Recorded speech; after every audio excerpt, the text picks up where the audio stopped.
Hello again, everyone. Welcome to Washington Gun Law TV. I am Washington Gun Law President William Kirk. Thanks for joining us. Hey, we're not coming to you from our regular location. No, instead we're coming to you from Security Gun Club right here in Woodinville, Washington. Hey, listen, haven't had a chance to talk an awful lot about national issues because for those of you who really geek out on the channel, you know that we are in the middle of a horrific bloodbath of a legislative session here in Washington State. And so most of our attention has been focused trying to help out the hometown crowd. But along comes a significant case, a case that I think all of us, all around the country, needs to pay very careful attention to. And it deals with ATF's new rule on firearms with attached stabilizing braces, or what we call here the pistol brace rule. And this is big news, and this is one of the reasons why I kind of decided to wait a little while before I put any of my firearms into the amnesty registration hopper. So today, let's spend a few very important minutes and talk about a nationwide injunction to stop ATF's pistol brace rule.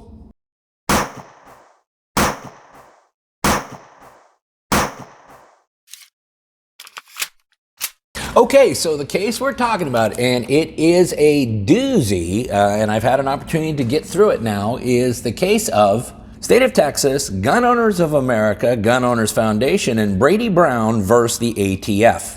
This is a case that is filed in the United States District Court for the Southern District of Texas in the Victoria Division. And as you can see, this has many named plaintiffs to this suit. Now, here's what makes this suit quite unique, okay? Number one, the plaintiffs in this case have provided an amazing set of pleadings here, and the arguments are as thorough as I have ever seen about anything related to the pistol brace rule.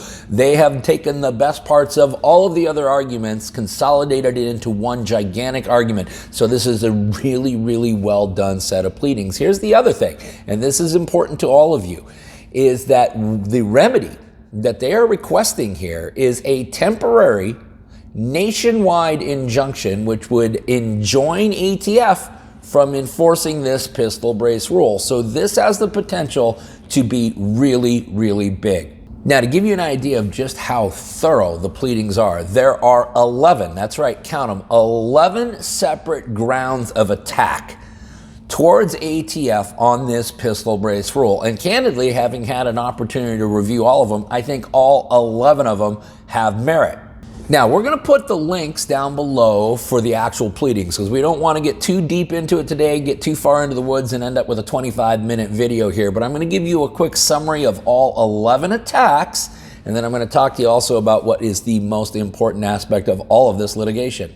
Okay, so the first argument is that this violates the Administrative Procedures Act. And actually, there's going to be multiple attacks under the APA, but this one deals with the fact that the procedures necessary to implement the rules were not appropriately followed, and that it also has some issues of taxation. So that's just the first of what is 11 challenges to this rule. Now, the second rule, and this is something that some of us have been geeking out about, is that this rule actually attacks more firearms than just those with attached stabilizing braces. Specifically, the pleadings here read, firearm like a Mossberg Shockwave or a Remington TAC-14. The final rule claims the 2014 classification described above is no longer valid or authoritative.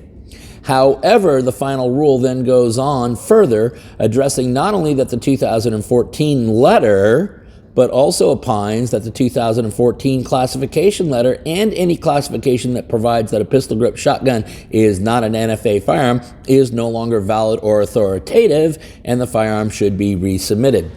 So what the plaintiffs are saying here is hey, listen, there was some authorization letters on other types of firearms, such as the Remington TAC-14, the Mossberg Shockwave, things such as that now the rescinding of that letter arguably brings the legality of these firearms into question as well. The third argument, and I really do like this one, is that it's another violation of the Administrative Procedures Act in that you didn't give the public an opportunity to be notified and to comment. Now, there was a massive comment section, but let us all remember the switcheroo that the ATF pulled here, because they developed this form 4999, they submitted that as part of their proposed rulemaking, and then there was 200,000 plus comments, all about this Form 4999, which had many of us concerned, and we started doing videos about this form and everything, and everyone's attention was focused on all of the subjective criteria that was found in this proposed Form 4999. However, when the ATF turned around and published the final rule, well, the 4999 had evaporated. They'd come up with a completely entire new rulemaking scheme,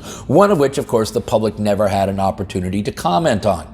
Okay, the fourth argument, and this is one we see real common when we're attacking administrative agencies, is that they were arbitrary and capricious in the rulemaking process, in the sense that there was all of these previous ATF determinations, all of which said pistol braces were perfectly legal, all of which then citizens around this country relied upon, only to have the rug pulled out from them later. That is, by its very essence, an arbitrary and capricious action. The sixth attack is that the immediate effective date is in violation of 5 United States Code Section 533D.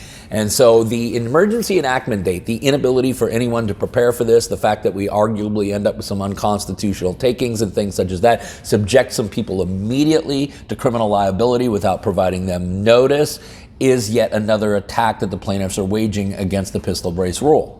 Okay, and now we actually start getting to the good stuff, because the seventh cause of action is that, well, shockingly, this violates the Second Amendment, not just under the holdings of Bruin, but actually under the holdings of Heller and the common use test. Remember, the only historical analog that our government has that will justify regulation of firearms is those that are deemed dangerous and unusual. By ATF's own estimation, there's somewhere between 10 and 40 million of these firearms. There is nothing unusual about them, therefore no need for any sort of regulation. Okay, the eighth line of attack, and I like this one. This is under a Fifth Amendment takings clause. Okay, so not only is it violative of the Second Amendment, but it's also violative of the Fifth Amendment. And here's how they're arguing that. Number one, there are at least 5 states where it is impossible to register a short barrel rifle. Therefore, in those states, these guns now have become unlawful. There is, according to the pleadings, another 24 states where if you do engage in the act of registration, you are arguably providing the state and the federal government with evidence of criminal conduct. This is not only a violation of the takings clause found in the Fifth Amendment, it's also a violation of the right against self-incrimination, also contained in the Fifth Amendment. Okay, the next argument is that it's void for vagueness. We've already talked about that on several other of these videos, including this one and this one here. And yes, it is a very legitimate and valid argument, one that's likely to carry weight. Okay, the next argument is that this is an improper exercise of taxing power. Now, although they are giving us amnesty from the $200 tax stamp, this is encompassing an entire category of firearms now under federal taxation without an act of Congress. So it is violative of numerous tax codes contained in the United States Code. Another sub-argument is that this is a violation of the unapportioned direct tax, which is codified in Article 1, Section 9 of the United States Constitution. And then finally, and this should come as a surprise to nobody, this entire rulemaking is violative of the separation of powers, you see, because we have new laws being made, laws which actually can put people in jail without an act of Congress. And this gets into the whole, well, does the ATF have the right to reinterpret this under the Chevron Deference, or since these are criminal statutes, does the rule of lenity apply? And of course, obviously, the answer, as we've talked about in multiple videos, including these ones here, is that the rule of lenity applies and that Chevron deference has no bearing on any statute which can place a person behind bars. But this is the thing I want everyone around the country to be really, really aware of. And we won't get too far into the woods on this, but here's the thing about a temporary injunction, because if a court grants a temporary injunction, this is amazing news. Why is that? Well, because it's typically a two-part test, okay? Put in its most simplest terms, in order to win a motion for a temporary injunction, the plaintiff must show first that they are likely to suffer irreparable harm. The second thing they must demonstrate, however, is that they are likely to prevail on the merits of the argument. That is, that they are likely to actually win this case when that decision is ultimately made. So, all of us need to very carefully track this case, because this has the potential to literally stop ATF in its tracks. It is for that reason that I am still holding off on putting any of my potentially affected firearms into the Form 1 amnesty hopper at the current time.